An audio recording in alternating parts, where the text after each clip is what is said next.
যারা সব সময় আস্তাগফিরুল্লাহ পড়ে তাদের রিজিকের কোনো টেনশন হয় না, রিজিক নিয়ে তাদের আর কোনো চিন্তা থাকে না।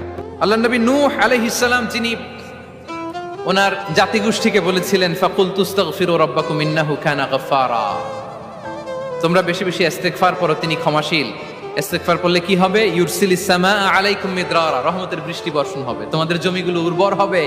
ওয়া ইউমদিদুকুম বিআমওয়ালি ওয়া বানিন, আল্লাহ তাআলা তোমাদেরকে সম্পদে বারাকা দিবেন, সন্তানে বারাকা দিবেন। ওয়া ইয়াজআল লাকুম জান্নাতিন ওয়া ইয়াজআল লাকুম আনহারা, তোমাদের ফসল ক্ষেতগুলো সবুজ শ্যামল হয়ে ভরপুর হবে, তোমাদের রিজিকে বারাকা নেমে আসবে। তাহলে আমরা যেন বেশি বেশি ইস্তেগফার করি।